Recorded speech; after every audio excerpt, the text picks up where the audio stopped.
Hello viewers, இனி நம்ம பார்க்க போறது Jurassic Park Chaos Theory Season 2 Episode 8.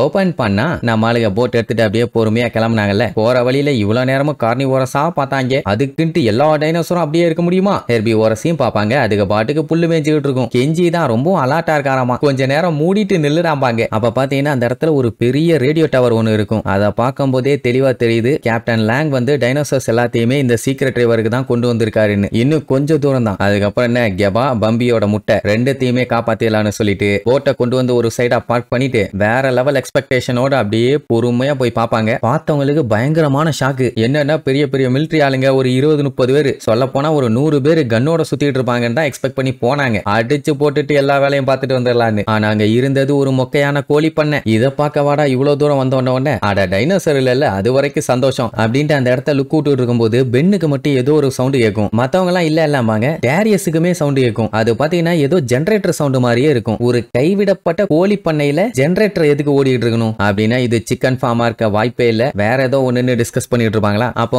Zaina என்ன பண்ணுவா, அவங்க அப்பாவுக்கு கால் பண்ணி நாங்க வர வேண்டிய லொகேஷனுக்கு வந்துட்டோம், ஆனா இது கரெக்டா இல்லையான்னு தெரியல, நான் உங்களுக்கு லொகேஷன் அனுப்பி விடுறேன்னு சொல்லி அனுப்பி விடுவா. எல்லாம் ஒரு சேஃப்டிக்கு தானே. உடனே டேரியஸ் இருந்துகிட்டு அட அந்த பொண்ணுக்கு வெறும் 14 வயசு தான்ப்பா, அவளை எல்லாம் இவ்வளவு டேஞ்சரான வேலைக்கெல்லாம் கூப்பிட்டு போக கூடாது, வேற ஏதாச்சும் பண்ணணும்பா. ஆனா அவ தான் இவங்களை இவ்வளவு தூரம் ரிவர்ல கூப்பிட்டு வந்திருக்கா, இங்கேயே தனியா விட்டுட்டு போனாலும் பஞ்சாயத்து. உடனே கெஞ்சி இருந்துட்டு நீங்க எல்லாம் ஜைனா கூட இங்கேயே பத்திரமா இருங்க, நான் போய் செக் பண்ணிட்டு வரேன்மா. ஆல்ரெடி ஹிப்போ வாய்க்குள்ள கை டைனோசர் வாய்க்குள்ள தலைன்னு டேஞ்சரை ஏதோ டெய்லியா பழம் திங்கிற மாதிரி பண்ணிக்கிட்டு இருக்கான். இவனை தனியா விட்டா அவ்வளவுதான். அதெல்லாம் முடியாது, ஜைனா கிட்டே கேட்போம் வராளா இல்லையான்னு அப்படின்ட்டு. திரும்பி பார்த்தா ஆளை காணோம். நான் எல்லாம் நிக்க முடியாதுன்ட்டு அவன் பாட்டுக்கு ஓடிட்டு இருக்கா. அவளை ஃபாலோ பண்ணிட்டு எல்லாரும் ஓடுவாங்க. என்னப்பா கடைசியில என்ன கழட்டி விட்டுட்டீங்களேன்னு கெஞ்சி புலம்பிக்கிட்டே பின்னாடி போவான். சரி ரைட்டு அந்த கோழி பண்ணுக்குள்ள போய் ஒரு இடம் விடாம எல்லாத்தையும் செக் பண்ணுவாங்க. அந்த டைம் நம்ம டேரியஸ் பாத்தீங்கன்னா ஏதோ ஒரு நீளமான கயிறு ஒண்ணு போகுமா, அந்த கைத்தை புடிச்சுக்கிட்டு அப்படியே ஃபாலோ பண்ணி போவான். போய் பார்த்தா அங்க ஒரு டைனோசர் தூங்கிட்டு இருக்குது. அதுவும் கரெக்டா இவனை பார்த்தவன முழிச்சுக்குமா, ஓடுங்களேன்னு அடிச்சு புரண்டு ஓடுவான். மொத்தம் 2 டைனோசர் போல. நல்ல வேலை கழுத்தை லாக் பண்ணி வச்சிருந்தானுங்க, இல்லன்னா நம்மளுக்கு எல்லாத்தையும் போட்டு கவுன்னு கவ்வி இருக்கும். எல்லாருமே தப்பிச்சு அதை விட்டு தள்ளி தான் நின்றுட்டு இருக்காங்க. திடீர்னு கெஞ்சிக்கு என்ன வெறியாச்சுன்னு தெரியல, சேர் எடுத்துக்கிட்டு கொல்ல வெறியில் அடிக்க போவான். யாஸ்மினா கெஞ்சின்னு கூப்பிட்டதுக்கு அப்புறம் தான் அப்படியே நார்மல் ஆவான். அப்பதான் தெரியுது கெஞ்சி பாத்தீங்கன்னா எந்த அளவுக்கு ஒரு ஃப்ரஸ்ட்ரேஷன்ல இருக்கான்னு. உடனே யாஸ்மினா மத்தவங்க எல்லாம் ஒன்னும் கவலைப்படாத, நாங்க உனக்கு இருக்கோங்கிற மாதிரி சொல்லி அவனை நார்மலா கேட்டிருப்பாங்க. அந்த டைம் மறுபடியும் ஜெனரேட்டர் சவுண்ட் கேட்கும். அதுவும் இந்த டைம் கொஞ்சம் சாலிடாவே கேட்கும். அங்கன்னு சுத்தி பார்த்துட்டு அதுக்கப்புறம் தரையில காதை வச்சு பாப்பானுங்க. பார்த்தா சவுண்ட் கீழே இருந்து தான் வந்துகிட்டு இருக்குது. அப்போங்கும்போது 2 டைனோசர்ஸ் கவுறதுக்காண்டி கொந்தளிச்சுட்டு இருந்துச்சுங்கல்ல, அதுங்க அந்த இரும்பு கம்பியில இருக்க கைத்திய அத்துக்கிட்டு வந்துருங்க. போச்சு, இப்ப தொக்கா மாட்டிட்டாங்களா. இனி ஓடுவாங்க. அதுக்கு பயந்து அந்த கோழி பண்ணைக்குள்ள ஓடிக்கிட்டே இருப்பாங்க. டெய்லி டைனோசர் கூட மாரடிக்கிறதே இவங்க பொழப்பா போச்சு. அப்ப இவங்க 4 பேர் மட்டும் ஏதோ ஒரு டோர் இருக்கும், அதை ஓபன் பண்ணிக்கிட்டு உள்ள போய் நின்னுக்குவாங்கன்னு வைங்களேன். அந்த டைனோசர் போட்டு முட்டுன்னு முட்டும், ஒன்னு வேலைக்கு ஆகாது. அந்த டைம் பாத்தீங்கன்னா இவங்க வந்தது ஒரு நார்மலான ரூம் இல்ல, கீழே போறதுக்கான பாதை. எட்டி பார்த்தா அது பாட்டுக்கு போய்கினே இருக்குது. சரி ரைட்டு இது என்னன்னு பாப்போம்ட்டு அப்படியே பொறுமையா போவாங்களா. ஜைனா டேரியஸ் கெஞ்சிய பத்தி கவலைப்படுவா. ஒன்னும் கவலைப்படாத, அவனுங்க டைனோசர் கூட தாவி விளையாண்டு வருவானுங்க, எப்படியும் வந்து சேர்ந்துருவானுங்க, கவலைப்படாம வா அப்படின்ட்டு பொறுமையா கீழே இறங்கி போவாங்க. சரி டைனோசர் துரத்துனதுலயும் ஒரு நன்மை இருக்குது இல்ல, கீழே போற ரூட்டை கண்டுபிடிச்சிட்டாங்க. அவங்க தான் சேஃப்டியா தப்பிச்சிட்டாங்க. இன்னும் இவங்க 2 பேரும் தப்பிக்கலையே. வரட்டுன்னு கண்ணா பின்னான்னு வரட்டிட்டு இருக்கும். ஒன்னுட்ட இருந்து தப்பிக்கிறதே படாத பாடு. இப்ப 2 வந்துருச்சு. ஆனா அங்கதான் ஒரு பிளஸ் பாயிண்ட், எனக்கு தான் அவங்க 2 வரும் அந்த 2 டைனோசர்ஸும் மாத்தி அடிச்சுக்குங்க. அந்த டைம் நம்மளுக்கு பீதியில எஸ்கேப் ஆக ட்ரை பண்ணும் போதுதான் கீழ இருந்து அப்படியே ஒரு டோர் ஒன்னு ஓபன் ஆகும். இது இன்னொரு ரூட் போல. ஐ திங்க் மனுஷங்க எல்லாம் அந்த வழி, டைனோசர்ஸ் எல்லாம் இந்த வழியா கொண்டு போவானுங்கன்னு நினைக்கிறேன். ஏன்னா பாதை நல்லா பெருசா இருக்கும். இத பாத்துக்கிட்டே பேபேன்னு நின்னுட்டு இருப்பானுங்க. அந்த 2 டைனோசரும் பார்த்துட்டு மச்சான் அவனுக்கு 2 பேரும் எஸ்கேப் ஆக பாக்குறானுங்க பாரு, புதுசாலாம் ஏதோ ரூட் ஓபன் பண்ணிருக்கானுங்க, நமக்கே தெரியல, வான்னிக்கு அவனுல சூப்பு வச்சு குடிச்சிடலான்னு 2 டைனோசரும் கோஆபரேட் பண்ணிட்டு வந்து கவா வருங்க. அவனுக்கு அடிச்சு புடிச்சு அண்டர் கிரவுண்டுக்கு வந்து டோர் ஓபன் பண்ணிட்டு இந்த பக்கமா வருவானுங்க. ஆனா அப்பவும் விடாம டேய் உன் கால் எனக்கு தாண்டா, உன் கை எனக்கு தாண்டா அப்படின்னு எவ்வளவோ கவர் ட்ரை பண்ணும். ஆனா வேலைக்கே ஆகல. அடிச்சு புடிச்சு டோரை எப்படியோ மூடிட்டானுங்க. சரி எப்படியோ தலைக்கு வந்தது தலப்பாவோட போனது மாதிரி ஜஸ்ட் மிஸ்ல எஸ்கேப் ஆயிட்டோம்னு சொல்லிட்டு எந்திரிச்சு பார்த்தா ஏதோ பெரிய குடோன் மாதிரி இருக்கும். சிக்கன் ஃபார்மா தாண்டா வச்சிருந்தானுங்க. அடியில இத்தா தடிக்கு இருக்குது. சரி ரைட்டு அப்படியே உள்ள வருவானுங்க. அதே நேரம் இவங்க 4 பேரும் ஒரு சைடு போயிட்டு இருப்பாங்க. அப்படி வந்தவங்க அந்த இடத்தோட மெயின் ஏரியாக்கு வந்துருவாங்க. வந்து பார்த்தா ஏதோ மைதானம் மாதிரி இருக்கும். கீழே தான் டைனோசர்ஸ் விட்டுருப்பாங்க போல, ஆனா எதுவுமே இருந்த மாதிரி இல்ல. மேல பாத்தீங்கன்னா லிக்விட் பேனல்ஸ் எல்லாம் இருக்குமா, அதெல்லாம் இதெல்லாம் பார்த்துட்டு மிரண்டு போய் செக் பண்ணும்போது தான் தெரியுது புரோக்கர் வந்து டைனோசர்ஸ வாங்கி மட்டும் விக்கல, அவங்க டைனோசர்ஸ உருவாக்குறாங்கன்னு. அப்போ ஜெய்னா ஆச்சரியமா பாத்துக்கிட்டு இருக்க மாதிரி பாத்துக்கிட்டு இருப்பாளா. உடனே டேரியஸ் சின்ன பொண்ணு அவளுக்கு கத்து கொடுக்கணும்னு, இது பயப்படுறதுக்கு ஒண்ணு இல்லமா, இது பாத்தீங்கன்னு எடுப்பான். தெரியும் தெரியும் குளோனிங் தானே, நல்லா ஸ்கூல்லயே படிச்சுட்டு போவா. ஓ அப்படியா, சரி ப்ராக்கியாசரஸ் 20ன்னு எடுப்பான். தெரியும் தெரியும் 20 எலிஃபண்டோட வெயிட்டுக்கு இருக்கும்பா. அடுத்தடுத்து அவன் பாயிண்ட் எடுக்க எடுக்க இவ எல்லாத்தையுமே கரெக்டா சொல்லிடுவா. அது மட்டும் இல்லாம டேரியஸ கொஞ்சம் மொக்க பண்ணி விட்டுருவா. தம்பி உனக்கு தான் எல்லாம் தெரியும்னு நீ நினைக்காத, நீ கொஞ்ச நேரம் வாயை மூடிட்டு இருந்தாலே போதும், எல்லாத்துக்கும் எல்லாமே தெரியும். சும்மா உனக்கு தான் எல்லாம் தெரியும்னு வெளியில ஷோகேஸ் காமிச்சு சீன் போட்டுட்டு இருக்காத அப்படின்னு மொக்க பண்ணிட்டு போவா. அப்புறம் என்ன அசிங்கப்பட்டான் ஆட்டோக்காரன் வேற ஏதாச்சும் தேருதான்னு அப்படியே சுத்தி முத்தி பாத்துக்கிட்டு இருக்கும்போது திடீர்னு யாரோ கத்துற சவுண்டு, யாரா இருக்குன்னு 4 பேரும் பதறி அடிச்சு வந்து பாப்பாங்க. கத்திக்கிட்டே ஓடி வர்றாங்கன்னு மட்டும் நல்லா தெரியுது. கெஞ்சி இல்ல பென்னா இருக்குமோன்னு ஒரு டவுட். பட் அவனுக்கு வாய்ஸ் இப்படி இருக்காது, அவனுக்கு இப்படி கத்தவும் மாட்டானுங்க. வேற யாரா இருக்குன்னு பாத்துக்கிட்டு இருக்கும்போதே கரெக்டா அந்த கேப்டன் லேங் இருக்கானே, அதான் அந்த கார்கோ ஷிப்போட கேப்டன், அவன் விழுந்து அடிச்சு ஓடி வருவான். என்னையா என்னாச்சுங்கும் போது ஓடுங்கடா ஓடுங்கப்பா. பின்னாடி பார்த்தா ராப்டர். இவங்க சுத்தி சுத்தி எல்லாம் ஓடிட்டு இருக்க முடியாது, கண்டிப்பா மாட்டிக்குவோன்னு என்ன பண்ணுவாங்க, அந்த ஸ்டெப்ஸ்ல கீழே இறக்க ட்ரை பண்ணுவாங்க. அது பாத்தீங்கன்னா அந்த ஸ்ப்ரிங் ஸ்டெப்ஸ் வெயிட்ட வச்சு தான் கீழே இறங்கும். ஜைனாவோட வெயிட்டுக்கு அது இறங்காது. அதுக்கப்புறம் அடுத்தடுத்து எல்லாம் இறங்குவாங்க, கொஞ்சம் கொஞ்சமா இறங்கும். டேரியஸ் பீதியில இறங்குவானா சல்லுன்னு கீழே இறங்கிரும். அவ்வளவு வேகமா கீழே வந்தவனா எல்லாம் அடிச்சு புரண்டு கீழே போய் விழுந்துருவாங்க. அடுத்து கேப்டன் லேங் ஒரு 2 ஸ்டெப்ஸ் இறங்கிட்டு குதிச்சிடலான்ட்டு திரும்புவான். ஆனா ராப்டர் விடல, அலேக்கா சட்டையோட புடிச்சு ஒரே இழு, அவ்வளவுதான். மேல அதுக்கப்புறம் கொதற சவுண்டும் அவன் கதற சவுண்டும் மட்டும் தான் கேக்குமே தவிர அவன் எஸ்கேப் ஆன சவுண்டு கேட்கல. ராப்டர் அவன் சோழிய முடிச்சிருச்சு. ஏண்டா கண்டை விட்டு கண்டு கூப்பிட்டு வந்து விளையாண்டுட்டு இருக்கீங்களாடான்னு. பின்ன அதுக்கும் கோவம் வரும்ல. இவங்க என்ன பண்ணுவாங்க, ராப்டரோட கண்ணுல சிக்க கூடாதுன்னு ஒரு சைடா வந்து அலேக்கா ஒளிஞ்சுக்குவாங்க. பட் அதை என்ன பண்ணும், அப்படியே சுத்தி வந்து நின்னு பாக்கும். அந்த டைமுங்கும் போது இவங்க இருக்கிறது தெரிஞ்சதா இல்ல தெரியலையான்னு தெரியல.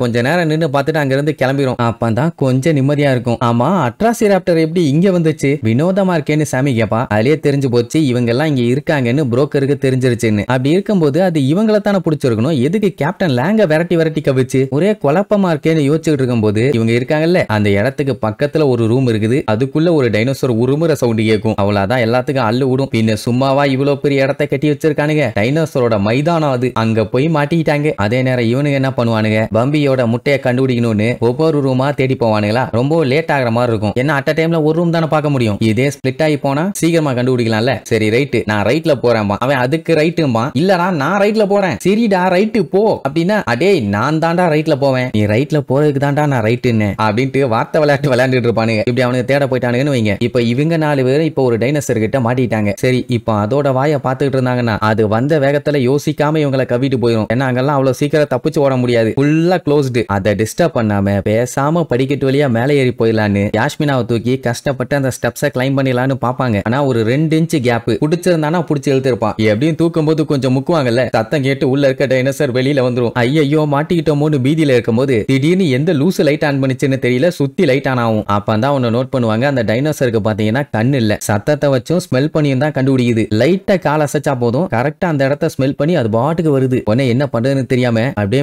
மெதுவா மூவ் பண்ணுவாங்க. ஆனாலும் அது கரெக்டா வருது. அவ்வளவுதான் சோலி முடிஞ்சுன்னு நினைக்கும் போது திடீர்னு மேல இருந்து ஒரு சவுண்ட். அது உடனே மேல நோட் பண்ணிட்டு இருக்கும். பார்த்தா மேல இருந்து ஒரு கண்டெய்னர் ஒண்ணு கீழே இறங்கும். அதுக்குள்ள கெபார் கதை பார்த்த ஜெய்னா வாயை வச்சுட்டு சும்மா இல்லாம கெபான்னு சொல்லிட்டு கத்துவா. அவ்வளவுதான், இந்த டைனோசருக்கு ஆளுங்க இருக்காங்கன்னு தெரிஞ்சு கரெக்டா ஜைனாவை விரட்டும். அவ சின்ன பொண்ணாச்சே பயந்துருவான்னு சொல்லி டேரியஸ் என்ன பண்ணுவான், இங்க வான்னு சொல்லி அதை டைவர்ட் பண்ணி வேற பக்கமா இழுத்துட்டு போவான். முடிஞ்ச அளவுக்கு அதை அந்த கண்டெய்னர்ல வச்சு லாக் பண்ணிடலான்ட்டு பாப்பான். ஆனா முடியாது, எஸ்கேப். அதுக்கப்புறம் மறுபடியும் சைலண்டா ஆளுக்கு ஒரு பக்கத்துல போய் உட்காந்துக்குவாங்க. அந்த கண்டெய்னர் ஓபன் ஆகும். உடனே இவங்க 3 பேரும் கெபாவை அந்த கண்டெய்னருக்குள்ளேயே வச்சு தள்ளுவாங்க. ஏன்னா வெளியில இருக்க டைனோசருக்கு தெரிஞ்சுன்னு வைங்க வந்து இதை கவுன்னு கவி கொன்னுரும். அதுக்காக சரி ஒரு வழியா கெபாவை மீட் பண்ணிட்டாங்க. ஆனா டேரியஸ் பாத்தீங்கன்னா வெளியில அதை டைவர்ட் பண்றேன்னு தொக்கா இப்ப மாட்டிட்டான். இனி கொஞ்சம் அசஞ்சானா போதும் வந்த வேகத்துல ஒரே கவு சோலி முடிஞ்சு. உடனே இவங்க என்ன பண்ணுவாங்க, டேரியஸை காப்பாத்தணுங்கிற பேர்ல கண்டெய்னரை போட்டு தட்டுன்னு தட்டுவாங்க.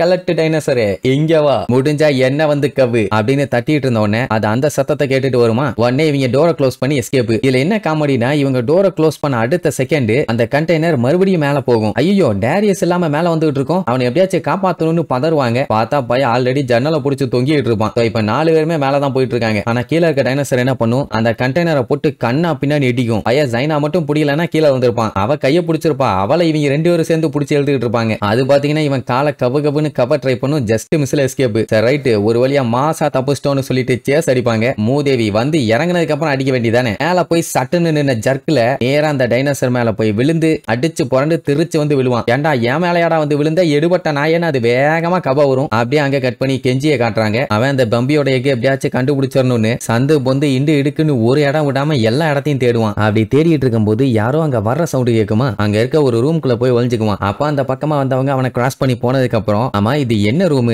அப்படின்ட்டு செக் பண்ணி பார்த்துட்டு அங்க இருக்க சேர்ல உட்காந்து புலம்பி தள்ளிட்டு இருப்பான். பம்பி எங்க போன பம்பின்னு பார்த்தா டப்புன்னு லைட் ஆன் ஆகும். நல்ல வேலை மறைஞ்சுக்குவான். அதுக்கப்புறம் யாரு என்னன்னு எந்திரிச்சு பார்த்தா நம்ம பென்னு. அட பண்ணிப்பல நான் பயந்துட்டேன் தெரியுமா, கொஞ்சம் மெதுவா வர வேண்டியதாண்டா, பேய் மாதிரி வர்ற அப்படின்னு திட்டிட்டு இருப்பான். பட் பென்னு எதையுமே பார்த்த மாதிரி இல்ல. என்னடானா இந்த பக்கம் இருந்து பார்த்தா அந்த பக்கம் தெரியுது, ஆனா அந்த பக்கம் இருக்க பென்னுக்கு அவனோட மூஞ்சி தான் தெரியுது, கெஞ்சி இருக்கிறது தெரியல. அவன் சுத்தி முத்தி பார்த்துட்டு எக் அங்கதான் இருக்குது, அதை ஒரு வழியா கண்டுபிடிச்சிட்டான். அவ்வளவு சந்தோஷம். கெஞ்சியுமே ஹாப்பி ஆயிட்டு அவன்கிட்ட பேசலாம்னு சொல்லி அங்க இருக்க மைக் அமுத்துவானா. அவன் அங்க பேசிட்டு இருக்க சவுண்ட் இங்க ஸ்பீக்கர்ல கேட்கும். அதாவது இப்ப சவுண்ட் அங்க இருந்து ரிசீவ் ஆகுது. ஆஹா ஒரு வழியா முட்டை கிடைச்சிருச்சுன்னு பேசிட்டு இருப்பான். சரி இந்த பட்டன் அமுக்கணும் போல நான் அமுக்க வரும்போது சட்டுன்னு நம்ம ப்ரூக்லின் டோரை திறந்துட்டு வருவா. அவளை பார்த்தவனே இவன் தான் ஷாக் ஆவான். ஆனா பென் இல்ல, ஏன்னா அவனுக்கு தான் தெரியுமே அவன் சாகலன்னு. அப்ப ப்ரூக்லின் அவனை பார்த்து நான் உங்ககிட்ட சொன்னல இந்த பஞ்சாயத்துக்குள்ள வராதீங்க, இதை விட்டு தள்ளி இருங்கன்னு, ஏன் ஃபாலோ பண்ணி வரீங்கன்னு ஒரு வார்த்தை கேட்பான். அவன் கேட்டுட்டு இருந்த ஸ்பீக்கர்ல இருந்து கையை எடுத்துருவான். என்னடா கெஞ்சிக்கு ஷாக் ஆயிருச்சு. அப்ப பென்னுக்கு அவ உயிரோட இருக்கிறது தெரியுமான்னு. அதுக்கப்புறம் அவன் என்னமோ பேசுவான், அதான் அவன் கேட்டிருக்க மாட்டான். ரெண்டு பேரும் மாத்தி மாத்தி மாத்தி மாத்தி வாக்குவாதம் பண்ணிட்டே இருப்பாங்க. கெஞ்சி பாத்தீங்கன்னா அப்படியே பேய் அடிச்ச மாதிரி ஆயிட்டான். அவளுக்கு கை வேற இல்லையா, அதையும் பார்த்துட்டு ஒரு மாதிரி ஃபீல் பண்ணுவான். அவ பாத்தீங்கன்னா கத்து கத்துன்னு கத்திட்டு அங்க சூட் கேஸ்ல இருந்த முட்டையை அவ பாட்டுக்கு தூக்கிட்டு அங்க இருந்து கிளம்பிடுவான். அப்போ கெஞ்சி அங்க இருக்க இன்னொரு பட்டன் அமுத்துவான். கெஞ்சி இருக்கிறது அந்த பக்கம் விசிபிளா தெரியும். பென்னு பார்த்துட்டு ஷாக் ஆயிடுவான். அடே